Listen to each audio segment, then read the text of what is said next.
Vale, vamos a desgranar esto. Resulta muy curioso cómo solemos pensar en el orgullo como, bueno, como un defecto molesto que tienen los demás. Sí, totalmente. Como la típica mancha de café en la camisa del otro. Exacto. O sea, muy evidente desde fuera, pero el que la lleva ni se entera. Es que esa es la ceguera típica de la arrogancia, ¿eh? Pero a ver, los textos que traemos hoy en esta inmersión profunda sobre la lección 3, orgullo versus humildad, pues cambian el foco por completo. Y vaya si lo cambian. O sea, parten de la premisa de Lucas 14, esa de que el que se enaltece será humillado, ¿no? Eso es. Nos dicen básicamente que la mancha de café no está en la camisa de otra persona. Está en un espejo y ese espejo pues nos está devolviendo la mirada. Uf, ese cambio de perspectiva es brutal, porque el material no trata el orgullo como una simple anécdota, sino como una lucha constante de la naturaleza humana. Claro, y presenta síntomas muy claros que vemos a diario. Esa necesidad obsesiva de tener el control siempre, por ejemplo. Ya. O el rechazo automático cuando alguien te hace una crítica constructiva. Exacto. O la tendencia a menospreciar a quien tienes al lado.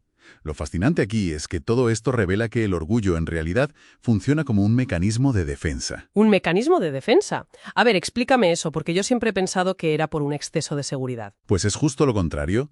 La raíz profunda de la arrogancia es una búsqueda súper frágil de valor propio.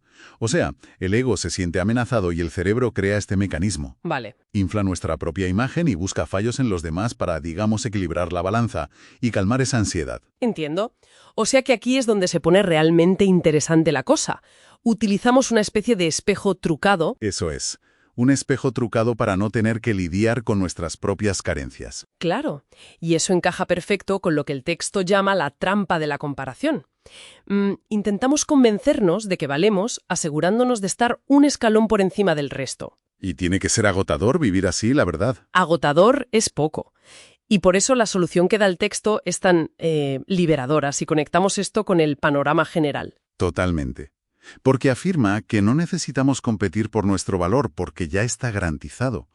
Desde esta perspectiva teológica, la valía del ser humano viene dada intrínsecamente por la creación y la redención. O sea que el derecho a existir y a ser valorado es como una línea base. Exacto.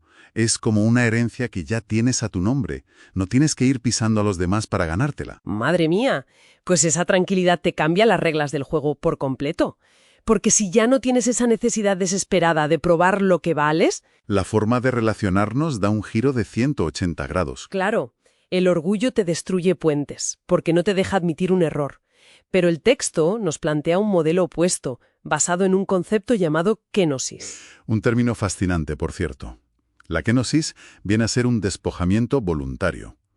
En la práctica diaria es, pues, tener el poder o el argumento perfecto para aplastar a alguien en una discusión y elegir conscientemente no hacerlo. Todo para preservar la relación, claro.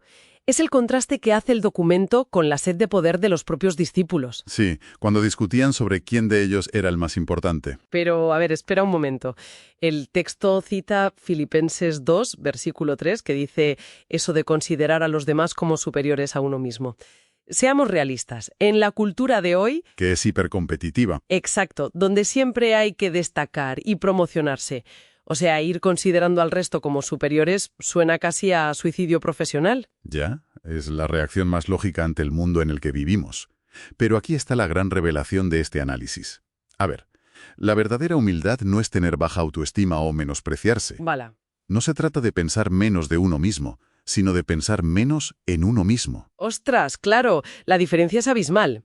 Es la línea que separa el castigarse a uno mismo sintiéndose inferior del simple hecho de dejar de mirarse el ombligo todo el día. Ese es el punto central. Alguien humilde no deja de ser valioso, ¿eh?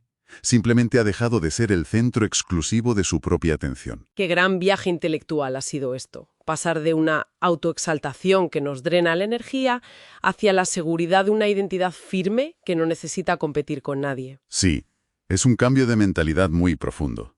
Y esto nos lleva a la pregunta de reflexión del material original para quienes nos escuchan hoy. Toca plantearse en qué áreas específicas del día a día cuesta más ceder el control o aceptar una simple crítica constructiva. Y para ir un paso más allá y dejar una última idea en el aire, si dejáramos de gastar tanta energía mental y emocional defendiendo nuestro orgullo y justificando errores para mantener las apariencias? Que consume lo suyo, ya te digo. Pues sí. La pregunta es, ¿qué podríamos llegar a construir y aprender con toda esa inmensa capacidad cognitiva recién liberada?